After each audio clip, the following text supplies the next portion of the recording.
Welcome back. All right, so last summer I ranked goaltenders, defensemen, and forwards, and people generally reacted pretty well.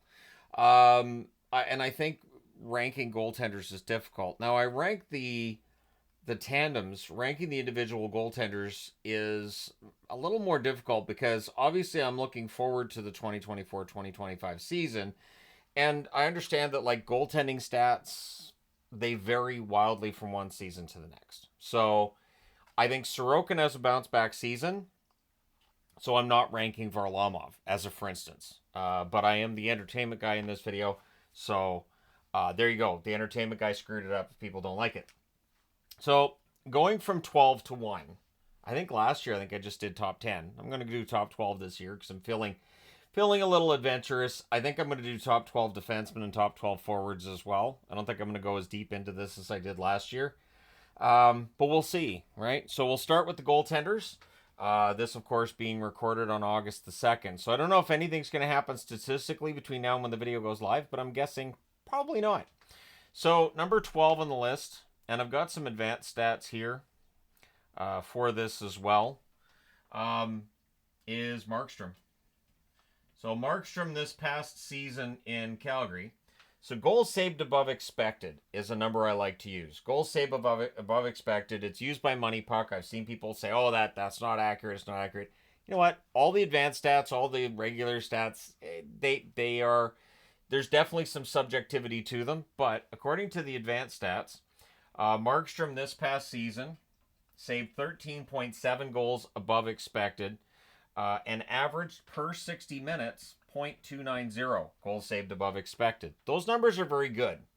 And so I think Markstrom, I'm going to put him at 12th. I think that's a big upgrade for the New Jersey Devils in the net. And while I don't necessarily agree with some of the really, really, really rosy reviews that I would hear from one game to the next when he was in Calgary, there were times where I absolutely 100% agreed. Number 11 on the board, new Sens goalie, Linus Ullmark. Ullmark had a drop off from where he was the year before, but you know what? His numbers were still quite good. 14.8 goals saved above expected, and 0.370 being the goals saved above expected per 60 minutes. So Ullmark, I think going to Ottawa, will probably see those numbers drop just a little bit. I do. I think that'll be the case. I know Sens fans weren't happy at me saying that the defense in Ottawa wasn't as good as it was in Boston, but just in general, I feel like Ottawa's defense is getting better. I think it should get better again this year. Maybe that benefits Olmark, but still, I don't necessarily expect a 14.8 from him in goals saved above expected, but if he gets there, maybe the Sens do end up making the playoffs. All right, so we reached the top 10, and we get into the top 10. This is where it gets tough because I'm a big fan of Dallas and I'm a big fan of Jake Ottinger.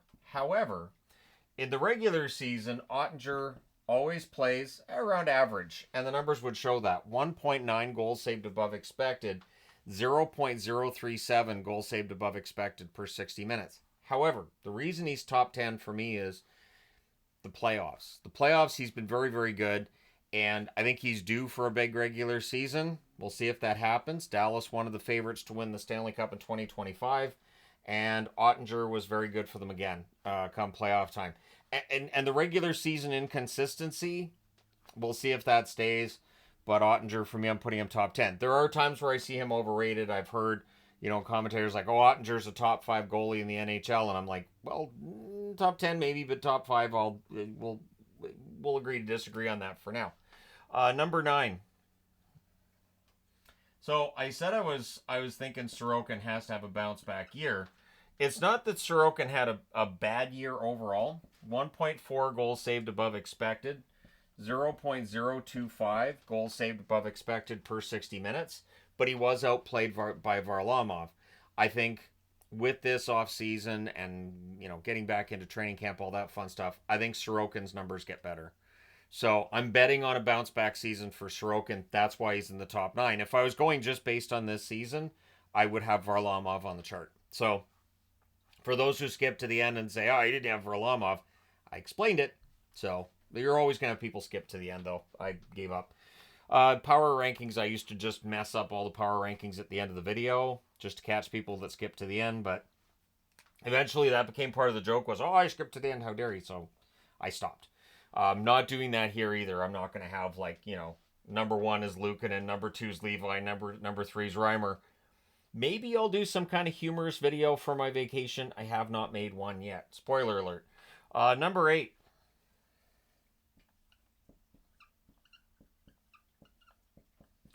There are people who don't like Jordan Binnington. I get it. I get why people don't like him. He's fiery and temperamental and everything. But his numbers, whether you're looking at the regular standard numbers or your advanced numbers, are very good. 16.5 goals saved above expected, 0.301 goals saved above expected per 60 minutes played. Binnington's a very good goaltender behind a very mediocre defense in St. Louis. It has to be frustrating for him to go out and play that well. And then, a goal, it's always in the back door, and it's usually blown coverage by his blue line. So if St. Louis could fix that, Binnington's numbers would get a heck of a lot better overall.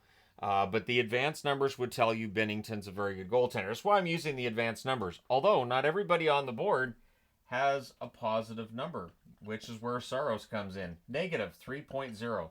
So Saros had a really rough first half of the season, which mired and mucked up his numbers overall. He had a negative 3 in goals saved above expected and negative 0.50 per 60 minutes. But those numbers were much worse when we were done the first half of the season. I remember talking about Saros and mentioning the goals saved above expected and how awful they were. So second half of the season he got much better, and I see no reason why, with a fresh contract in hand, he won't go out and have a really good season for Nashville, a Preds team that should be much better with the additions of Stamkos, Marchessault, and Shea. So Saros, to me, is still top 10, and this shows that I'm not just going by the stats and the numbers from last year, but it's fun to have a stat and a number rather than just the name. Number 6 on the board.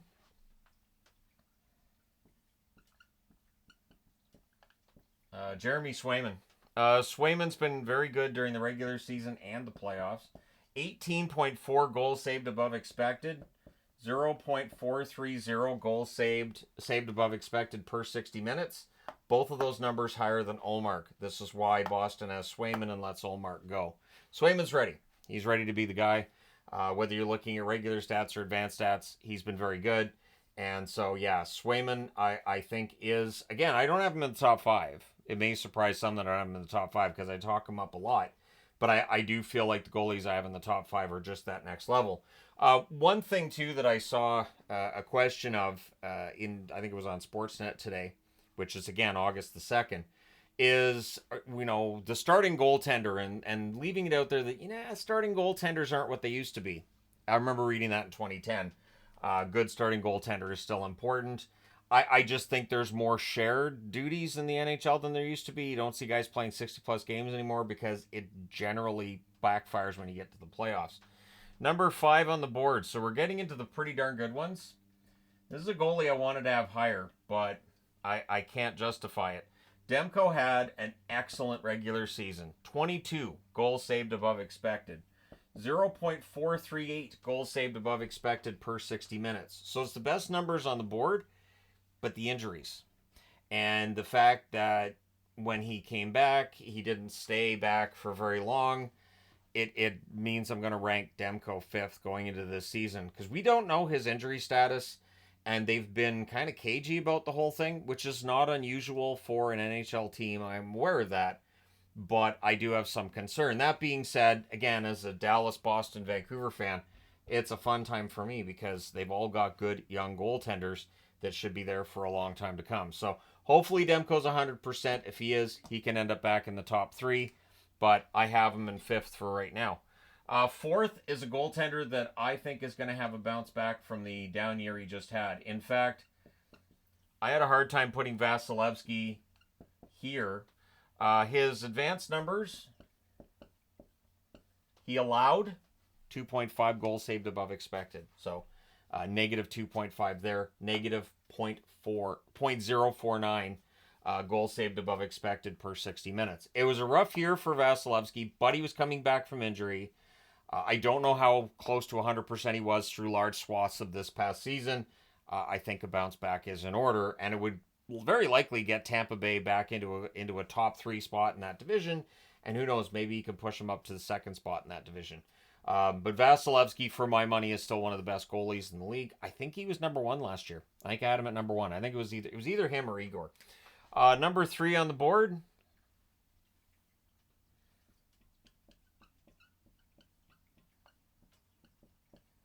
Connor Hellebuyck. Hellebuyck had a fantastic season. Vezina level, and the advanced stats tell you he was worth every penny that they spent on him. 33.1 goals saved above expected, 0.557 goals saved above expected per 60 minutes. But what weighs Hellebuyck down for me is the record in the playoffs over the last couple of playoffs. And I know that's not fair because the Abs kind of lit him up, and the Abs kind of lit up everybody in Winnipeg, but it does weigh him down, comparatively speaking, with the 2 goaltenders that are in the top 2 on the board. This is where I can give out honorable mentions as well. Obviously, Varlamov. I will say Stuart Skinner. Skinner does not make it to the top 12, but if I'd gone to 15, he might have. Charlie Lindgren, Aiden Hill, Luukkonen in Buffalo, who had a really good second half. If he has a whole season this year like he did the second half, he'll be in the top 12 next summer. And Georgiev in Colorado. Just the consistency with Georgiev and the overall numbers, and so for me, he ends up just outside the top 12. So up to number 2.